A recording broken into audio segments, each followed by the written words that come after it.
You're listening to Packers Talk Network. PackersTalk.com.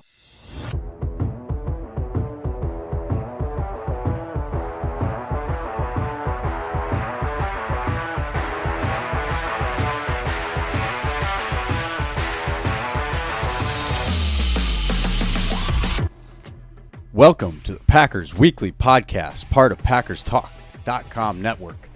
I'm your host, Miles Teddick, joined by our co-host, Tim Hamilton. We are diehard Packers fans. We just love talking about the Pack. We're not getting into all the national sports media talking points and nonsense. We're sticking with the Packers, and we're sticking with real football, diving into the top topics every week, breaking down games during the season, and sorting through all the drama and the rumors, excuse me. And the offseason's gone, so we're done with that. But if y'all would like to support the podcast, please spike that like button for us.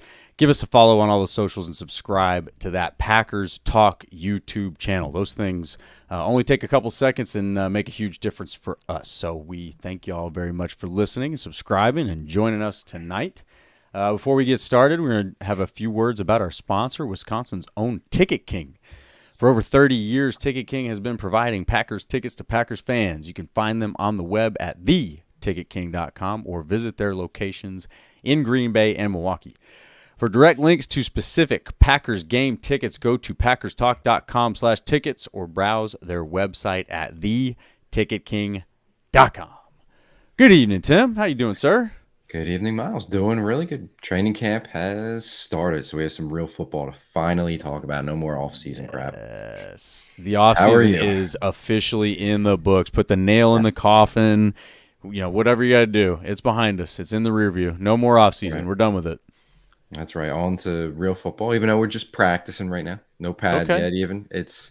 We're getting there, and finally, like, some actual on-field news, which is nice and refreshing.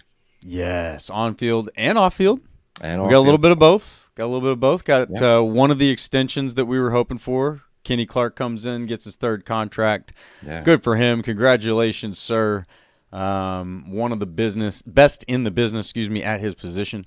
So very excited to see that. Did you get a chance to see the details of that contract? I didn't get a chance to dig into it. I mean, not much has come out. It's 3 years. I think the average still puts him at about the 12th highest paid interior defensive lineman.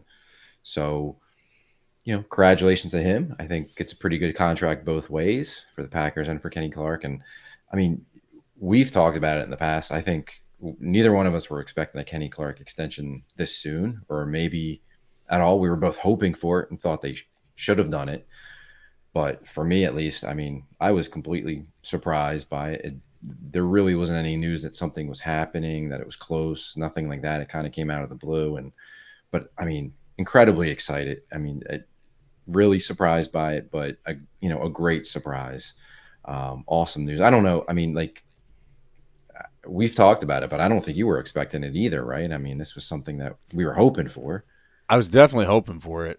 Yeah. I was kind of along. I think I was actually down the stretch here more kind of leaning towards thinking it would happen, just because there was a lack of negative signs. And again, we've seen that in the past too, where you start to get this idea like, hey, there should be an extension coming, like kind of what happened with Devontae Adams. Like, there was just like non-news. It's like, it's getting a little late for that, right? Like, shouldn't there be more conversation, more progress, more positive news if you're actually getting closer to a deal? And it just didn't get to that point. You didn't get to that point where Kenny was, talking to people saying, I don't know, man, we'll see, or I don't have an offer from him, or I don't know where we're at. Those types of just sort of negative non-answer type things. That never started happening. So it seemed like there was a general expectation maybe on Kenny Clark's part that it was going to get done the whole time. Yeah, I mean, I guess just from their prior history of how they handle this sort of situation going into the third contract, non-quarterback getting a third contract is rare.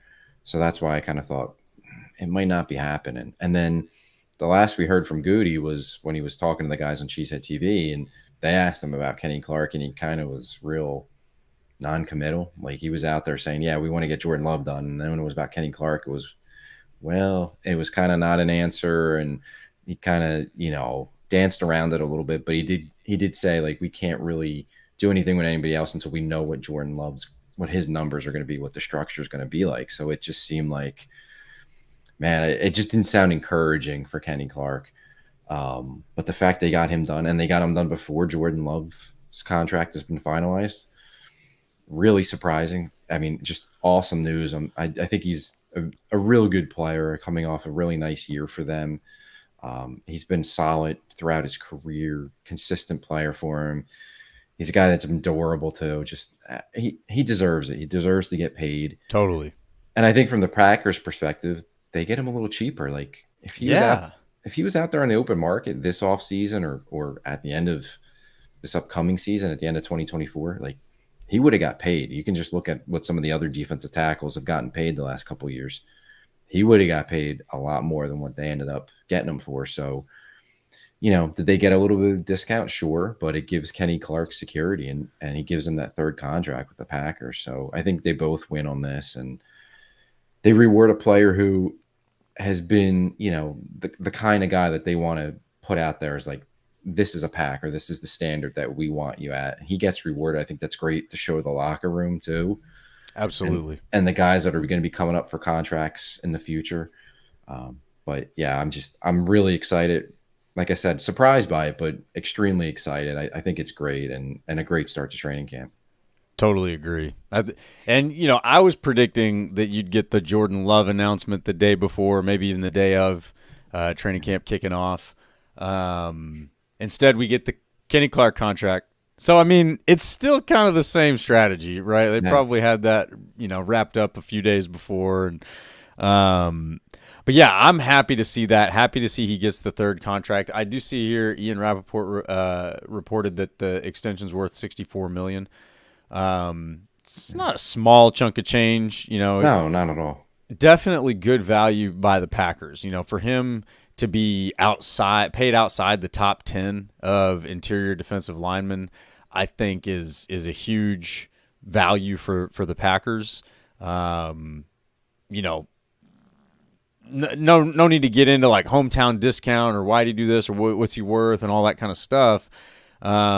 He clearly agreed to the deal, right? So I get the vibe that Kenny Clark didn't want to go somewhere else. I get it, that he probably sees the upside of this team right now for sure, but this is also where he's grown up as a young man, right? Like he was a child when he came to the Packers. Yeah. And now he's a grown man making grown man money. And so he's probably got some roots around town. Aaron Rodgers talked about that, and you saw Donald Driver did that, right? Now A.J. Dillon's kind of trying to hang around. Like there's a lot of guys that they get into Green Bay, they love Green Bay, and they want to stay there. Kenny Clark hasn't said much. He's a pretty quiet guy. You don't get really a whole lot out of him. But just from all of the inputs, I would say that he was motivated to stay in Green Bay, and it seems like both sides get a pretty good deal. I mean, 3 years, $64 million. That's a nice chunk of change. He may not be paid in the top 10 at his position, and he probably should be, but that's not small money. So good for him. And it looks here that brings his career earnings to over $150 million. This is being reported by Adam Shefty, the clown. Not a big fan of his, but we'll take some information where we can get it. I mean, if the young man's making over $150 million by 28, he's doing all right. We'd all take that. And that's the big thing too, is that he's just 28. He'll be 29 later this year, but they drafted him when he was 20, so he's still young. He's still in his prime or the backside of his prime. So I think that factored in a lot to this contract, in that they're paying him at 28. They're not paying him at 31 or 32. So that'll be where he kind of finishes the contract. But they're getting him that's I'm sure a huge factor in why he got a third contract is because of he's still a young player, even though he's been with the Packers for a long time now. And he's the last Ted Thompson draft pick that's still with the Packers. It was him and Aaron Jones. That's true. So Ted's still hanging around, putting his fingerprints on this roster. And I even think it's worth asking because, one, Kenny Clark is in pretty good shape, right? Has he had any major injuries? I think he's played. I can't think that he's had any major injuries. No, nothing major. I mean, he's missed some games here and there, but he's been really durable, especially for a defensive lineman. Yeah. So, he's in good shape. Hasn't been very banged up. He might have had a few smaller injuries, but Yeah. yeah, so he's going to be 32 at the end of this deal. That's not geriatric. You know what I mean? Like a guy can play in this league on the D line at 32. I think we've seen several guys do that at a high level recently. So yeah, I wouldn't put it past him at all to maybe even take a smaller contract in that last year, depending on how motivated he is to play. I mean, a lot's going to happen between now and then. How many Super Bowls will they win between now and then, right? I mean, you get a couple, maybe you get 3, it's like, all right, I'm good, satisfy that hunger a little bit. But who knows? Who knows what could happen between now and then. But I do think it's worth wondering, will he get a 4th contract? I from this point, and again, just saying that a lot will happen between now and then. From this point, I don't think it's unreasonable to think that he could. No, I agree. It's definitely possible. For sure. But like you said, a lot's got to happen, and see where they're at after the 3 years. Right. But yeah, it's certainly possible. Now, let's ask this question: do you think that the Kenny Clark deal getting done, especially when it does, is a positive sign that the Jordan Love deal is incoming? Yes, that was my initial thought. Because, like I said, going back to when Goody's talked to the guys at Cheesehead, he kind of said that they couldn't do anything else until they knew what Jordan's numbers were going to be. And the fact that they did Kenny Clark's contract, I know they're 2 independent things, but they're really not. You got to know the cap numbers. You got to know what to expect. So I think they kind of know what to expect, know what the numbers are going to be on Jordan. Obviously, not the finalized numbers or the contract would be done, but I think they have a really good sense of where they're going to be with Jordan's contract, and that's why they were able to go in and finalize the deal with Kenny Clark. So yeah, I think it's a positive that it got Kenny Clark done, and I think eventually it's going to lead to a Jordan Love extension this week. Yeah, I agree. I don't think you get a Kenny Clark deal done unless you at least know the numbers of the Jordan Love deal. Yeah. Who knows what they're wrestling over right now? Could be incentives, could be guarantees. I mean, there's all sorts of different things that once you've agreed on the, per year average, call it some, whatever the neighborhood is of money that's going to be paid out. How that happens is certainly important too, and I think that usually the biggest thing that these guys get hung up on is guarantees, and yes, you need that for the player's side. You need as much in guarantees as you can get because it's a dangerous game and there's no guarantees you get another snap. We saw what happened to Aaron Rodgers last season. Yeah. Trots out, 4 plays in, a season's over. So, yeah, guarantees is probably, if I had to guess, what is being hung up on here. Again, maybe there's some other stuff around that's being tossed in as leverage, incentives, stuff like that. But let's be clear. This is not a holdout. It is a hold in. He's there. He's in the meetings. He's participating. He's I think the way they're going about this right now with holding Jordan Love out of practice, I think it's wise. I think it makes sense, right? I mean, what do you make of it? I'm not that surprised by it, and I don't think it's a negative. Like it's smart for Jordan Love. I don't think it was necessarily his decision. I think this is his agent saying, like, here's how this is going to work. We want you to not practice. And he's allowing his agent to do his thing. He's listening to his advice, which is why he has an agent. Right. And he's, I think if it was up to Jordan solely, he would probably be practicing. But understanding the business, understanding this is why I have an agent, this is his advice, he's going to follow it. And I think it's also wise by the Packers' perspective, what we've heard LaFleur and Goody say at the start of training camp, they're not really pushing back at it. They kind of seem like they're fine with it. They expected it. They'll work around it, and everything's good. So, from Jordan's perspective, I think if the contract wasn't close or if there was some kind of major stalemate, if there was major issues with the Packers, he might not even be in Green Bay. But the fact that he's there participating in everything other than the practices is a good sign. I think it's a good sign from the Packers' perspective that they're openly coming out and saying, we feel like this is close.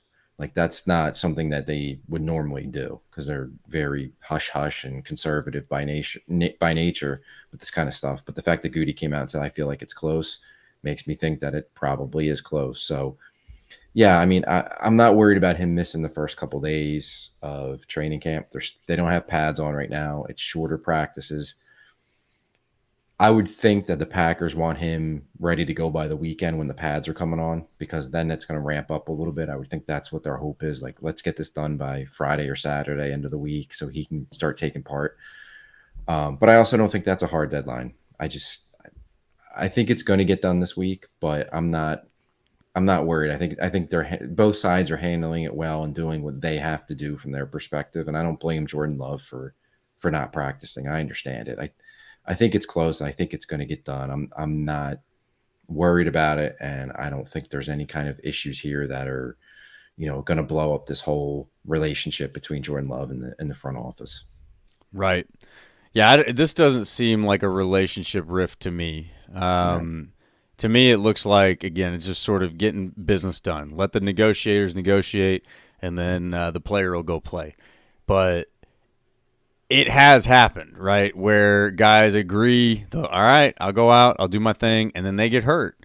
So I don't think Jordan Love should do anything until he's got that contract signed. When you're this close to it, it's better to err on the side of caution, especially because you're not sacrificing much. If anything, the guys that are getting the reps, they're getting valuable reps, right? And Jordan Love, him not getting those reps is not going to hurt anything.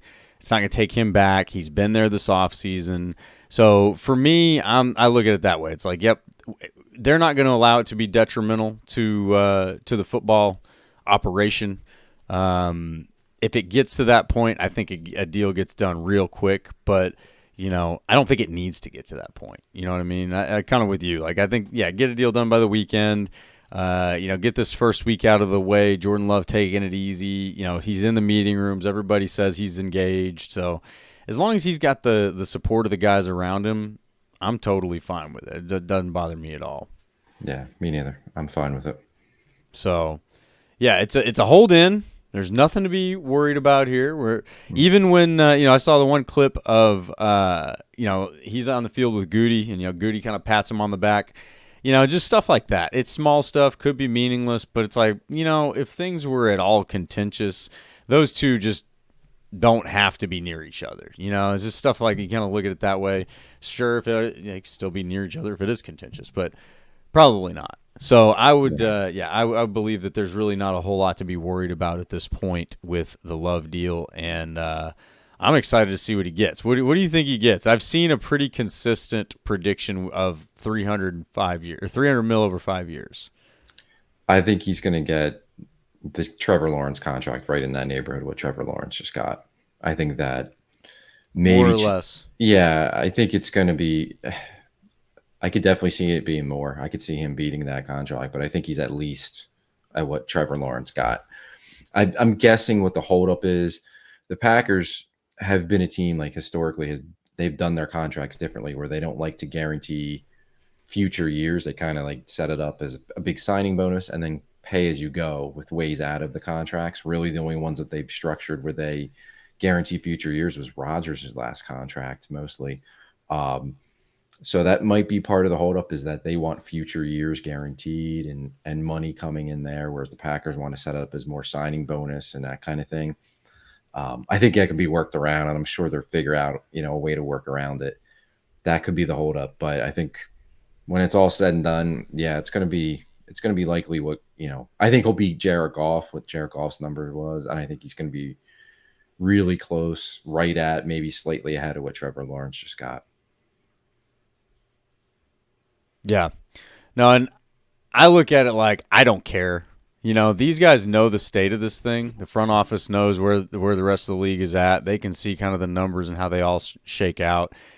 We saw Dallas wait too long on Dak Prescott, and that cost them a lot of money, and it probably messed up the timing of where they're at right now. It still cost them. I don't think you should hesitate. And this whole idea of, you're going to pay him top 5 money based on a good half season, to me is just lazy thinking. Like, that's a lazy take. That's somebody thinking that they, like, sound smart. But in reality, he's like, go look. Like, he didn't just suck the first half of the season. The team was certainly making mistakes, but even you and I were covering this, talking about it week to week, like, Jordan Love's not doing so bad. Like, if you don't necessarily know what the assignment is, so there may be some times where it looks like he's doing good and he's actually doing something wrong. But overall, what you can see with your eyes, he looked better than the stat sheet. And I think the worst part of the stat sheet in the first part of the season was the completion percentage. And there was certainly other responsibility to go around there. We saw that too. So that's where it's like, for me, these guys are not basing this negotiation off of half of a good season. They're basing it, one, off of what they saw in all of 2023. And they saw way more than we did, right? They see him in practice every day. They see him in the film room. But they also have seen him mature over the last few years. So that gives them an idea of trajectory of the young man, right? Like, is the young man turning into a leader or not? And I think the idea, or the obvious answer right now, at least for me, is yes, he seems to be. If you just listen to the voices around the team, I think, it seems like he's turning into quite the young leader. And then, is he capable of being the quarterback, doing the job outside of the intangibles of leadership? Is he capable and able of doing the quarterback job at that level, that top 5 level? And I think the answer there is an overwhelming yes. You saw that for the second half of last season, but you saw him playing not only top 5 for an extended period of time. He looked like the best QB in the league there. And I'm not projecting, not like, all right, Pat Mahomes, you got the crown. I mean, Josh Allen's really good. So is Justin. We'll go down the list. A lot of really good quarterbacks. We're not ranking quarterbacks right now. But when you look at just what he did, there were several weeks where he was the best quarterback in the league, just objectively. So, yeah, the answer to that question is absolutely he can play at that level. He can do he can provide you with the intangibles of leadership and things like that. And then he's been passing the character test throughout the offseason and throughout all this other stuff, like with the negotiation. He was there all offseason working with the guys. Like, he's doing all the things you want him to do. And from everything we can see, it's very genuine. It's, these guys are building something very real. So the idea that they're giving him top 5 money just based on a good half season, I think it's a very lazy take in my opinion. But any other thoughts there, Aaron? No, I agree with you. They're paying him for what he's going to be. And right. I think the lazy thing as well, he only played, the last 10 or 8, 9 or 10 games of the season. You got to look at the full picture of it. And the first half of the season, the offense struggled, and at times he did too. But the offensive line was inconsistent. There were injuries. The receiver, we saw games where the receivers are running on top of each other, running the same route. Like, he could have played better, sure, but he was far from the issue. And right. The second half of the season, when things started coming together for the offense, he was the leader of that. He was the one that dug them out of the hole that they were in to get them into the playoffs and through Dallas and into San Francisco. So I'm not concerned with what the numbers are going to be. I know there's going to be the initial like, whoa, that's a lot of money, from some people. The contract is what it is. I'm not like, he's a franchise quarterback. Yeah, it's a small sample size. I get that. But he's proven enough to me that what he did wasn't a fluke, or it wasn't boosted up by having, some luck involved, or having, a great supporting cast. And I'm not knocking the supporting cast. I think they may prove to be a great supporting cast. But as young, inexperienced players, the inconsistencies were there all season. He propped that team up. And I think the fit with Matt LaFleur and Matt LaFleur's offense is, it was awesome. So I have no problems with them paying him what they're going to pay him at this point in his career, the numbers. So whatever the contract comes in at, it's fine with me. I hope it gets done soon so it can be behind them and let's move on and get ready for the season. But I'm a believer in Jordan Love. I think he's a franchise guy, and I don't care what they pay him. Like, me either. You got to pay a franchise quarterback, and it's pretty incredible that they have a third one now. It really is. It's.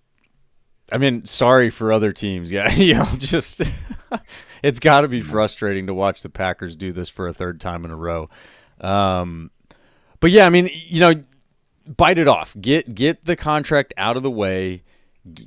That's your foundation. Once the foundation is laid, man, now you can really take off. And obviously, there's a strong house already set to be put on this foundation, right? So. I trust Russ Ball, Goody. I trust these guys to be very good at what they do, right? We've seen them navigate some pretty wild salary cap stuff over the last few years, and they did it pretty gracefully, with the exception of one bumpy year because, Aaron Rodgers had a pretty crappy attitude. But I trust them to navigate this, right? So, they come out and then announce the contract.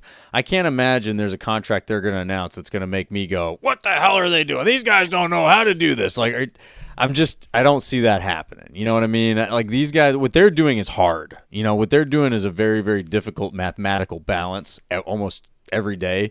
They're good at it, right? They wouldn't be where they are right now as an organization and these folks individually if they weren't.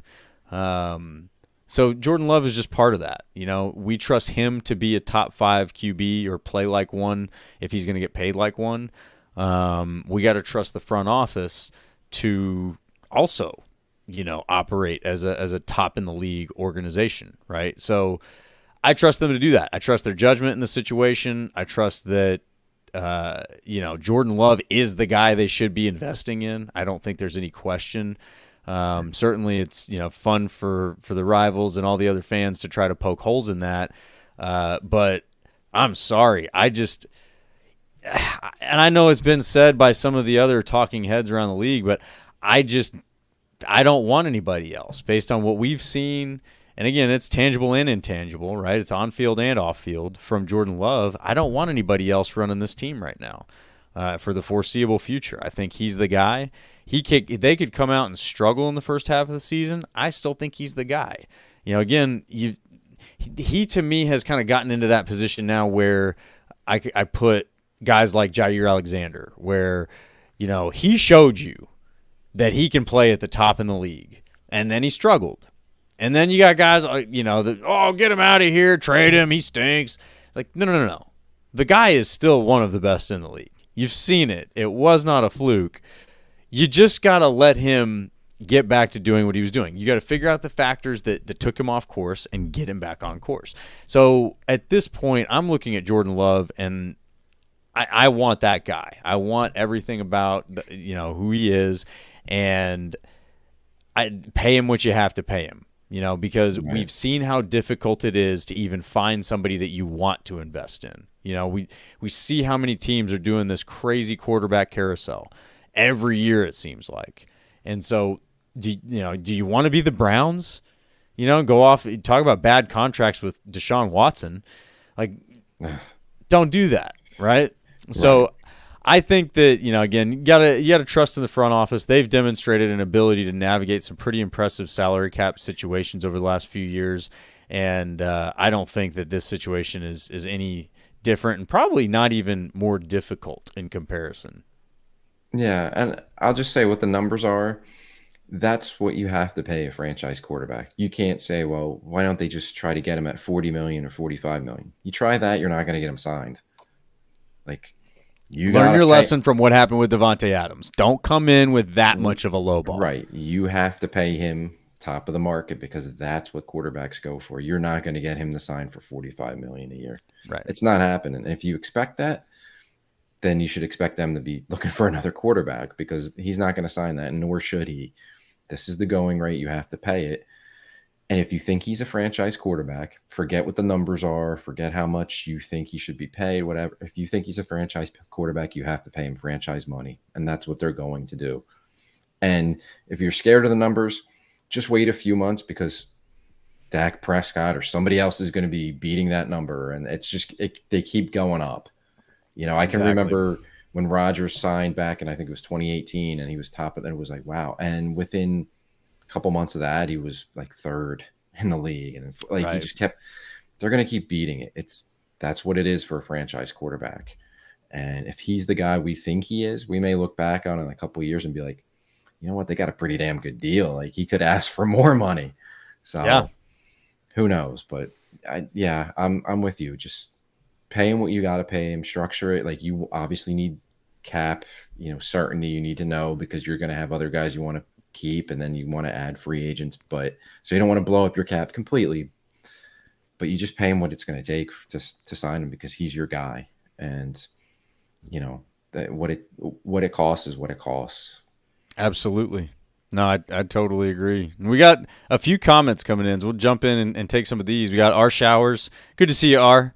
Says 50 mil is a gamble. You got to be careful on structure. Anything can happen, and screwing that up could wreck us for years. Just saying. Yeah, I mean, you're definitely gambling here, and I think it's a selective gamble, right? Do you want to gamble with trying to find another potential franchise quarterback and just getting him at the right deal? Or do you want to, gamble on a guy who you've got a lot of evidence that says that he is very much a franchise quarterback? To what extent, you don't know. You have to let him play and find out. Right. I think it's a gamble either way. And as we go into the future and quarterbacks keep getting paid more and more, it's a tougher gamble, but that's the price to pay, right? I mean, you're not gonna, maybe we get to this point where NFL teams start valuing quarterbacks like fantasy teams.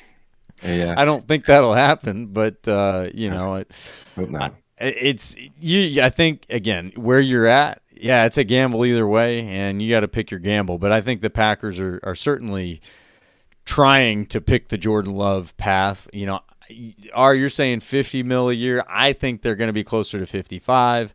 Yeah. And roll the dice, baby. Yeah. And I'll just say, when Aaron Rodgers signed his first extension, it was his first year as a starter, and it was November of his first year as a starter. I mean, they weren't even at Thanksgiving. They were about halfway through the season, and he signed a big extension. And it wasn't a good season. No, they finished 6-10, and at that point, there were still a lot of questions about Rodgers. Like, he looked good, but it was like, whoa, you're already paying him top of the market at this point, like for half a season. Yeah. So that was a gamble, and obviously it paid off. So yeah, I mean, any contract's a gamble. You don't know what's going to happen tomorrow with these guys. Sure. Who knows? But you got to take the gamble. If you have a franchise quarterback, it's less of a gamble because you think he's a franchise quarterback. What a gamble is doing what the Vikings do and doing what the Bears do and the Browns all these teams that cycle through quarterbacks every year. That's a gamble. No, I totally agree. So we'll see. I mean, it's not that you're wrong, R. We're just, you got to pick your poison, right? Or pick your gamble. Exactly. Rev Trev jumping in with us. Good to see you, man. Love this statement. Hold in. Yes, let's go. Jordan Love is him. Can't believe how good he is. Totally agree, man. And we gotta get the hold in trending, right? There's a lot of folks getting real, sensitive about the term hold out, and I just don't think that's accurate because the man is there. He is participating. He is in the building, so he is holding in. Matthew Tan, sorry I'm late. No worries, man. We're late. We're a whole day late, and that is my fault. So I'm glad you could jump in with us. Good to see you. I do apologize we couldn't make it happen last night. I was getting back into town late from a vacation with the family, and we just couldn't make the timing work out. But here we are. We made it tonight. We're going to get back into a regular schedule of Monday nights. Unless, of course, the Packers are playing on Monday night, then we'll have to flex out to Tuesday a few times there. But we'll get there. And then jump back in. Watson comes to mind, even Rodgers, iffy as hell. I can't remember what we were on whenever you mentioned that. Sorry about that, R. But let's see here. John says, Goody loves to lowball. He does. You're absolutely right, John. And I think in this situation, hopefully, like I said, he's learned his lesson from the Devontae Adams thing because that didn't work out so well. I think actually probably worked out okay for the Packers. But, either way, there's something to be learned from that. And hopefully, well, actually, I'm sure that's not where they're at this point because, again, everybody's in pretty good spirits on this thing. I think if he were in the lowballing stage, there would be the spirits would not be as positive. And you may not have a Jordan Love present it can't. But no, it's all part of the negotiation. And to John's point, I think David Bakhtiari put out a tweet the other day, which was I saying saw that. he would love to know what the first contract offer for Kenny Clark and Jordan Love, what those first offers were. Meaning, Yeah. they were probably a lot lower than what Kenny Clark got paid and what Jordan Love's about to get paid. But that's the Green Bay way, you know. Yep. They're going to try to get you their number. Yep. And they eventually work up, and in most cases, they get there with the number. And you know what? I don't totally fault them for that. Now, there's certainly tactful ways to go about it, but yeah, I think that a responsible negotiator, you have to, it's a momentum pull. You got to pull the other person closer to your side, the big ask, those types of things. And I think that there's probably just some times where maybe you need to read the room a little bit better, you know? Yeah, and I think the lowballing is more so for guys that they're trying to get signed to extension. Like, I don't think they went to Xavier McKinney and lowballed him, because that would have never got off the ground, because he's a free agent coming. They would have said, you know what, dude, we have offers from other teams. Like, you're not even in this. Right. So I think that's more so like with their own guys trying to get them at their number. So. Right. And again, in the overall thing of the grand scheme of things, we've been Packers fans and we've watched what's happened over the years. The front office is pretty good. And again, we can't stay in our own little Packer echo chamber, right? Like, poke your head up and look around and pay attention to what happens when some of these other teams get themselves into the salary cap trouble that the Packers did. It doesn't go well, right? There's some ugly years that happen as a result of that. I mean, look at the Rams. The Rams, since they bought their Super Bowl, are not in great shape. Now, you got pieces, right? Obviously you got a great head coach. You still have a great quarterback, but they've been in rough shape. It's been a tough couple seasons now.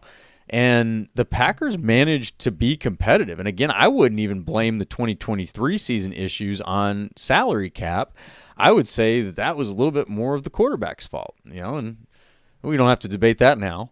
But, so overall, I look at the front office and I trust them to be very good at what they're doing right now. And,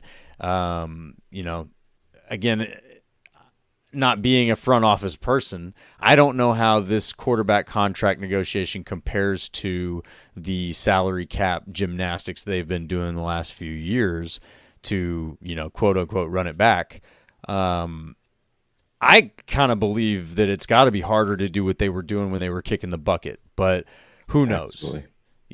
I think this is probably a little bit more one of those like good problems to have, right? Like you got a guy you're negotiating a massive contract with. It's like, well, you're doing that for a reason. It's because you really want that guy. So anyway, so I think you just got to have a little bit of trust in the front office, a little bit of trust in the players. Everybody is coming to this thing. They got to get theirs. You got to get your own piece. You don't just come to the negotiating table to give up everything. But yeah, and Arch lets us know, chiming in again, the precedent has been to limit guarantees in Green Bay. Changing that hurts them too. The structure matters. No doubt about it. And I think that's where they're at. I think they're wrestling on structure. Goot and company are probably coming in saying, hey, check out this big signing bonus. What about some really fancy incentives for, you working out with the team and then all the way up to winning MVP, winning a Super Bowl. There's all sorts of ways they can throw money at him. But at the end of the day, how it really matters. Yeah, and they changed some of that for the last Rodgers contract, and they haven't really done it for anybody but Rodgers. And maybe they have to do it now for Love at this point. Right. And I agree, like, you don't want to change the precedent that you've already set. But if you're just going to do it for your franchise quarterbacks, that doesn't mean you're going to do it for everybody. That doesn't now set a different standard for all contracts. You can have it like, okay, yeah, Jordan and Aaron got these contracts, but we're not going to do that for anybody. We're doing it because they're a special case. They're a franchise quarterback, and quarterbacks are more important than any position. So, yeah, I think that's probably, like you said, I think it's about the guaranteed money and how much of it's truly guaranteed beyond, the next year or two. Absolutely. And John swinging in, making a good point. I was actually thinking about this as we've been talking about it. He said soon backups will ask for $25 million. I don't know how you contain that, because that seems like it could end up being a problem. Now, maybe there end up ends up just being a massive gap between a starting quarterback and a non-starting quarterback. I mean, there already is in a lot of cases, but yeah, I mean, that's where it's probably best that the Packers are coming back with this whole, let's start, building quarterbacks up behind Jordan Love. And, let's do this a little bit of a cheaper way, right? Get some guys that are coming in under the radar in the draft. They're not the top guys, but they're still capable. Find your Russell Wilsons, your Dak Prescotts that are slipping into the later rounds. And, have them as your backup for a couple years before they go find out that they're a good starter in the league. I think that's probably the best way to avoid that problem, John. But you're not wrong, man. Like, the backups are going to end up eventually commanding some money too. So they already and Art got to clarify for Art. He said he'd pay. For the record, I'd pay. What else can you do? Exactly. What else can you do? You can't walk away from it. And again, I'm living down here in the Dallas area, so I remember vividly hearing about all the disagreement on the Dak Prescott contracts. And at the end of the day, there was definitely a crowd down here, and I don't think that this is true for the Packers and Jordan Love right now, but there was a crowd of Dallas fans that did not want Dak Prescott. They were very clear. He's not worth $40 million a year. He's not even worth $35 million a year. You have to move on. There was a very measurable population of Cowboys fans that were very loud about that and have never been happy with Dak Prescott since then. And so that's the way I'm looking at it, is like, that doesn't exist right now. We're not all here going, man, you just can't pay Jordan Love. You got to go get another rookie quarterback and get the rookie contract. There's nobody. I mean, if there is, your voices aren't very loud. There's probably very few of you. I just don't hear that, right? It's not a matter of, well, you can't pay Jordan Love. You have to, man. Like, you just saw this man play at the highest level in the NFL in his first season as a starter and had you very arguably close to the ultimate goal, right? And obviously there's a lot between there. You're close enough to be like, hey, I want that. I want more of that. You know what I mean? Yeah, and I think for some Packers fans that are saying, they're a little bit hesitant about paying him that much at this point, I think it's just a small sample size, where if they could wait like another year, like, let's see what he does in 2024. And, you and I both think he's going to have a great year. I think at the end of 2024, nobody would be saying, like, don't pay him top of the market money. I think it's a small sample size. And that's what some people are like hesitant to say, go all in with him and pay him whatever he wants. But no, I think, I mean, at least all the Packer fans I see believe in this guy. So just get it done. Just get it done, man. And our Showers jumping on with another comment here. Kenny Clark getting 10th highest DL contract was a win for both sides. Preston Smith got his money over his deal. Packers have been fair. Bakhtiari, shut up. He got a ton of free loot. I love Bakhtiari's perspective, though. I think it's funny that he pops in and says, hey, I'd love to see where that started. He makes a good point. It's a fair point, at least. And he's been through it, so he knows. Exactly. He's been through it. And he's gone through the restructures, too. He's been on the unselfish side of some of those negotiations. So I'm willing to hear his perspective on that. I found it kind of humorous, to be honest. But yeah. No, and then so let's see here. John also jumps in and says A.J. Dillon and Jacobs was on let's see here. Maybe there's a typo there, but they were on the team returning kicks. They were both returning kicks?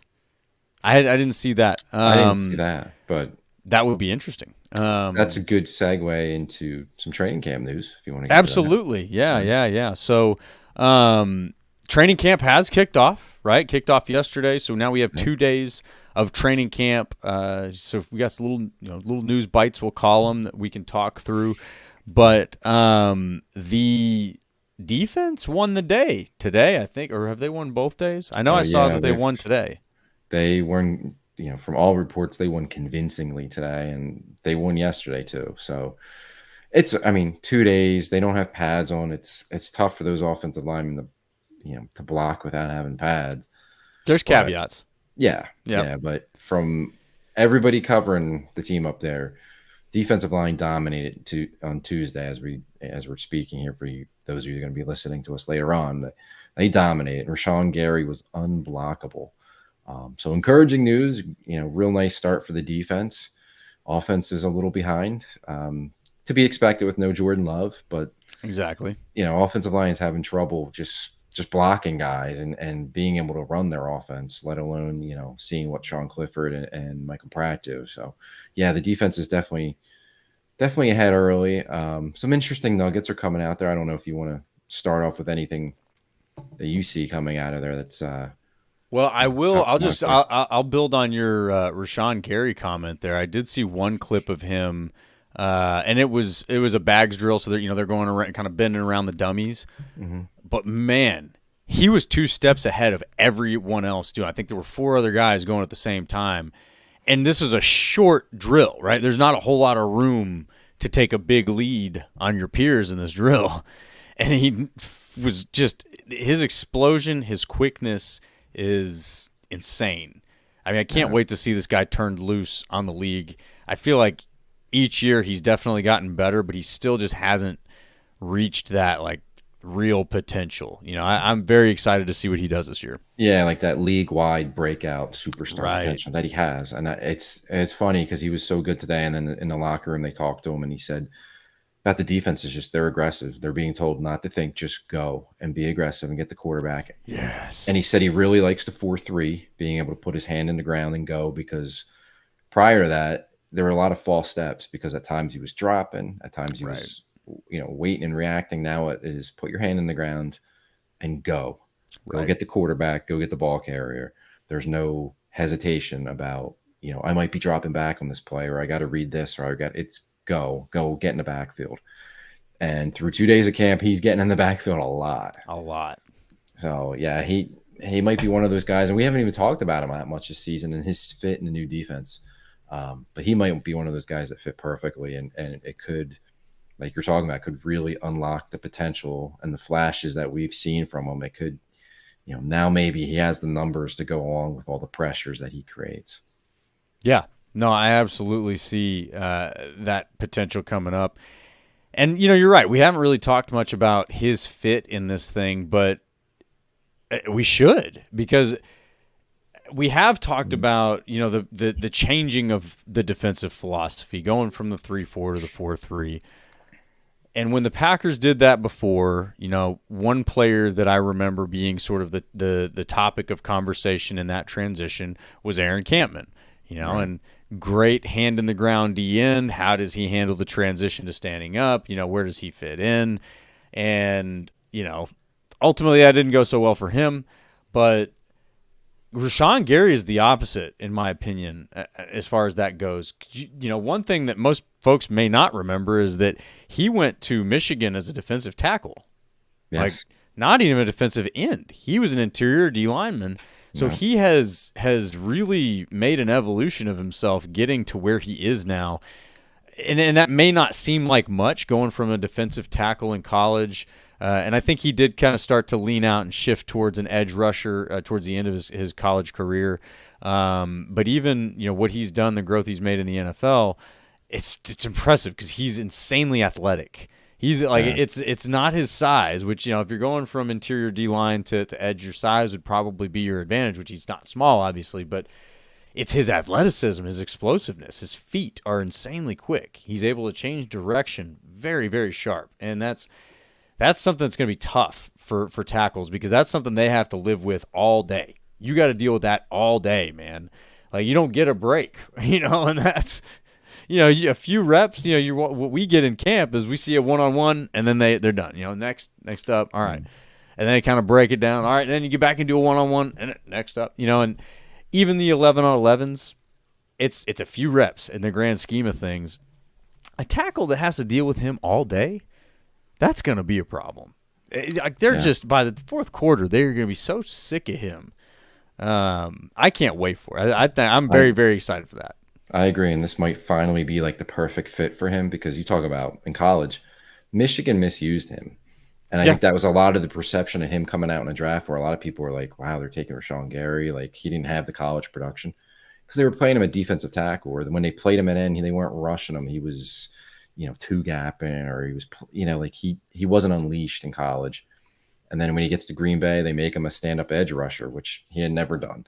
So, he did it pretty well in Green Bay, but maybe his true position should be 43 defensive end with your hand on the ground. So maybe finally this is his true position where it can unlock all that ability that he has in him. And now because of, the years that he's spent in the league, he has the ability to throw you off and drop back into coverage and not just be a straight up rush in. So you can still have some deception with the ability that he's got. And he's only one guy, right? We're sitting here talking about training camp news. Definitely Rashawn Gary has started out hot and heavy. Sure. But you got a couple guys up here, and I'm very excited to see these names. Javon Bullard and Evan Williams. Javon Bullard, not much of a surprise that he would come out and kind of the top of the depth chart in training camp. But Evan Williams is one that I think that we're really going to enjoy. Yeah. And so day one, Bullard was starting next to Xavier McKinney at safety. Day two, it was Evan Williams. So I would expect they're probably going to rotate those guys. Maybe we see Anthony Johnson Jr. day three, go from there. It might, I think it's just trying to see who fits best and how they can use them. But yeah, it's interesting. There's no clear starter. It's going to be a competition, and Evan Williams is very much a part of that. And he's kind of been overlooked. We also have Oladapo, who's not practicing right now, should be back soon, so he'll fit into the mix as well. But yeah, Evan Williams is kind of, that Swiss Army knife, almost like a Micah Hyde. I see a lot of comparisons, to the former Packer.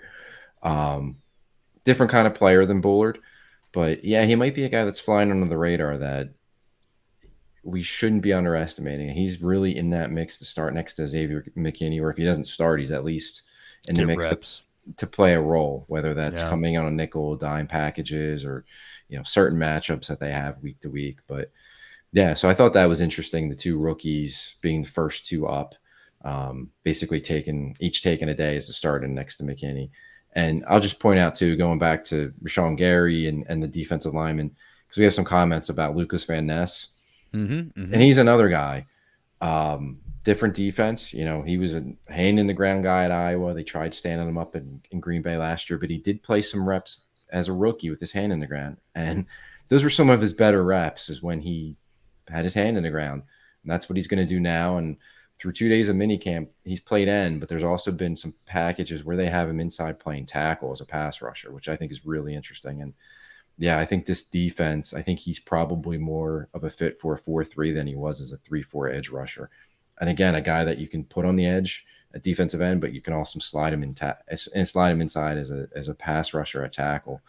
So yeah, I expect him to take that second year jump and hopefully have a breakout. But it gives them, with Gary and Preston Smith and Enigbari, they have some depth at pass rusher on the edge. Oh yeah. Yeah, no, they definitely got that depth and it's versatility too. These guys they're good athletes, right? They're able to do some things, and we've seen them do it. So it's not just a hand in the ground guy. But what I think is exciting is we're getting at least some kind of a tease of an idea that these guys are going to be used in ways that maximize their potential that we haven't gotten to see yet. And that, to me, is very, very exciting. And you're right. So we got a couple of comments I want to shout out. We got Bill Patsis jumping in here.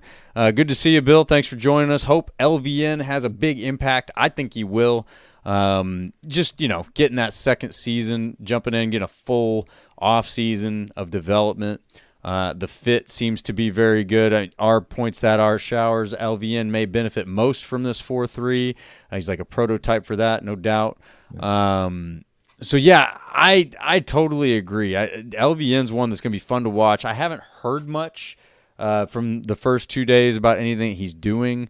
So no news is good news sometimes, right? Because it's, if a guy's playing bad, you're going to hear about that just as quick as if he's playing good. So I'm definitely excited to see how he fits in and continues to grow. But there's also some interesting things happening on the other side. So we got Dillard filling in now for Zach Tom at right tackle. Yeah. That's pretty interesting. Yeah, and it hasn't started so well. Rashawn Gary's been whooping up on him. So that's the flip side of Gary having a great start to camp, is that he's been doing it at the expense of Dillard. But again, it's early. They don't have pads on. Dillard's been primarily a left tackle in his career, so it's kind of a new position for him. And again, it's Zach Tom's practice, and he's just not doing team reps. He's not, they're easing him back in. But I think it shows that he's going to be the right tackle. Dillard's struggling. It's early again. But I thought that was a little interesting. Jordan Morgan's not getting the first crack at right tackle. It's Dillard, the veteran, who they brought in back in April or whenever it was. Struggling right now, but he is getting those first team reps. There's something they like there, something that they see there, and you just got to hope that as he gets more acclimated at the right tackle, the pads come on, he gets more, comfortable and familiar with the offense, that maybe his play will improve. I definitely think he's a guy that has a shot to make the team as, the swing tackle. But, so far it's been a little rough there at right tackle without Zach Tom. Yeah, and that's okay. I think there was somebody, I can't remember who it was on Twitter, that was not like freaking out, but sort of like calling out, like, hey, like, why are they giving Dillard these reps? They should be giving them to Morgan, right? And I think it's important to protect players' psyche, especially early on. You got young guys coming in, learning new things, or just trying to figure out how to be a professional. It's okay to have a veteran in there to take some of those bad reps, make some of those mistakes. Let Jordan Morgan learn from someone else's mistakes first before he has to go out there and make his own. I'd way much rather have Dillard get his butt whooped the first few days of practice on behalf of, just being a body there, then throw Morgan into the fire, have him get beat, and just sort of like mentally have him starting from behind. Because Rashawn Gary is not a fun assignment. And I got to imagine he's one of those guys that, like, he makes practice hell, right? Like, he seems like a guy that's going to just, like, make you dread practice every day because he's just going to wear you out. So, yeah, I mean, early on, I don't think that there's any sort of issue with Dillard being in there. I don't think it's like a bad sign or anything like that. And I don't think it's a matter of like, well, you got to give the young guys reps. You do, but there's a lot of reps ahead. Like it's not like there's only 5 reps a day for, each O lineman. There's a lot of reps ahead. There's going to be a lot of reps in training camp, in preseason, practice in the season, so as long as he's healthy, the reps are going to be there. But yeah, I would say, Dillard's probably in there as a good placeholder. If he's making mistakes, fine, let the other guys learn from him. And at the end of the day, he doesn't have to be in your best 5 for the signing of him to be worth it, right? You got him for a pretty, low deal.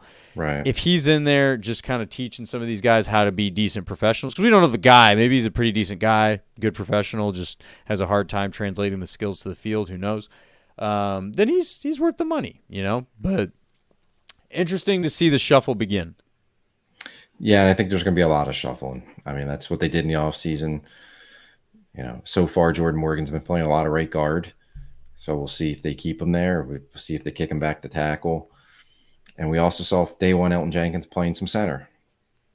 So, it's early. But, yeah, they're going to shuffle those guys along the offensive line until they find who they want, find their best combination of 5. And Zach Tom will be back, probably sooner than later, where he can take part in all the drills and team drills and stuff like that. And that'll stabilize things a little bit. But, yeah, it's going to be a shuffle. And it's early. Again, Dillard's been bad the first 2 days, but it's early. Let's cut him a little break and see what he can do here, as we go through camp.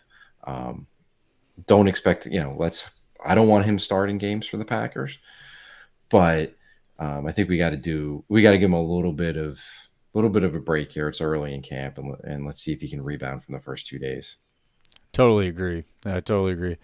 And yeah, Morgan getting reps at right tackle is a good thing. I mean, especially when you're seeing a guy like Elgin Jenkins get reps at center. It's like that's definitely your best offensive lineman right there. He's definitely best at left guard. But if they're willing to move him around and test him at a position like center, that means everything's up for grabs right now. And it doesn't necessarily mean, I think, that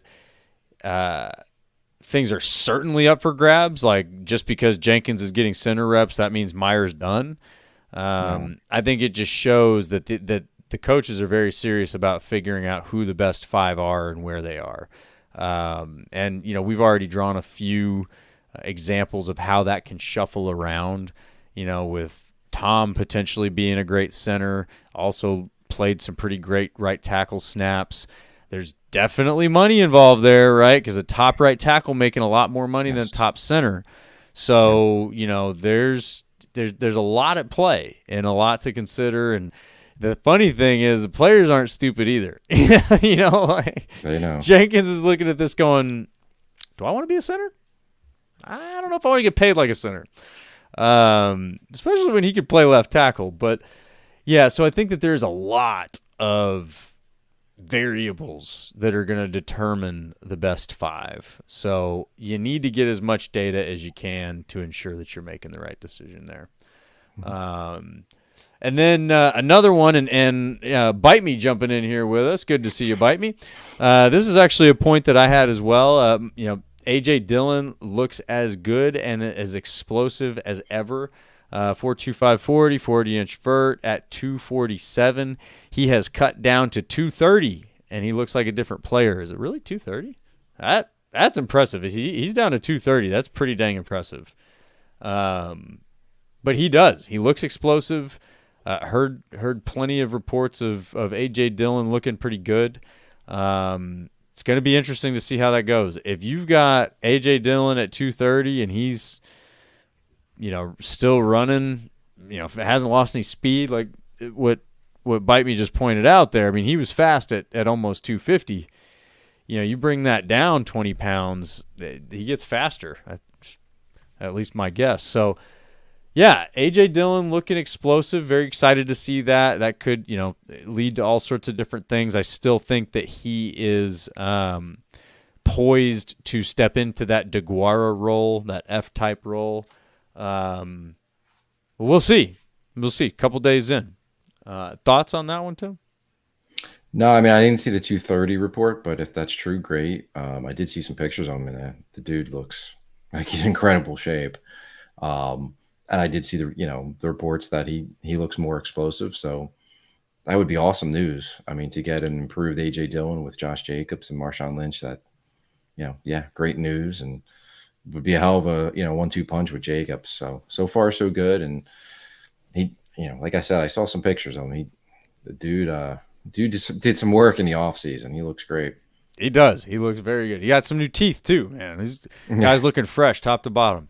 And then we've got some transaction news, some very unfortunate news that we do have to announce here.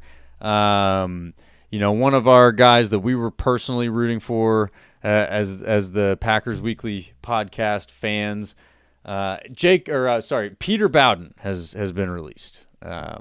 Long snapper from Wisconsin. We were really hoping he was going to make this roster. He has not. So good luck to you, Peter. Hopefully you make it somewhere, sir. We're really hoping to have you on the podcast, but now you're not a Packer, so it doesn't matter. And in his place, Jacob Eason has been signed to that spot. Just a quarterback, just bring depth in the room while Jordan Love is not out there playing. I don't think that there's anything else to look into there. Jacob Eason's not exactly a threat to take the starting role from Jordan Love. No. So, yeah, just a camp arm. That's what you call those. So, relatively uneventful signing. And then another quick noteworthy item, Jaden Reed has been placed on the non-football injury list. Looked like he had some small injury at his youth camp that he was doing. Goot was giving a report on that, saying that he probably got beat by an 8-year-old on a route, something like that. And he also mentioned that it's not something that they're really worried about, so hopefully it's just something small for a few days, but something to keep an eye on, no doubt, because I'm not sure what got injured there, foot or arm or what. It was a toe, apparently. He said it was toe. Okay. But he's not worried about it. Goot's not worried about it. And we're not worried about it. We're not going to worry about it. Not going to worry back about soon. it. And quick correction, we do not have Marshawn Lynch in the backfield for the Packers, but we do have Marshawn Lloyd, and that is good enough. I'm going to say, you know what? I'm going to say Lynch all year, so get used to it. It'll happen again. Yes. But yes, we do pray that Marshawn Lloyd becomes the next coming of Marshawn Lynch. That'd be pretty cool. But yeah, so really eventful, I think, start to training camp. Pretty exciting start to training camp, as much as it could be without the big Jordan Love extension that we're all waiting for. Any final thoughts from the first couple days? No, I mean, I think it started off with great news with Kenny Clark, and now we just wait for the Love extension. But feel pretty comfortable, pretty confident that by the time we talk next week, we'll be talking about his new extension. Yeah, it seems like it's coming. So fingers crossed, hold your breath, all that stuff. But don't worry, Packers fans. Keep that anxiety down. Keep the stress down. We got good vibes. We're excited about what's going on right now at training camp. Lots to be excited about, a lot to be optimistic about. A lot of fun times ahead, it seems like. So thank y'all for hanging out with us this week on the Packers Weekly Podcast. That's all we've got for you. And we're going to be back next Monday night at 9:30 Central PM. We are part of the PackersTalk.com network, so check out PackersTalk.com and definitely check us out on YouTube, Twitter, Twix, Facebook, Instagram, and spike that like button for us, y'all. If you enjoyed this episode, please subscribe to that Packers Talk YouTube channel, and we will see y'all next week, Packers fans. Go!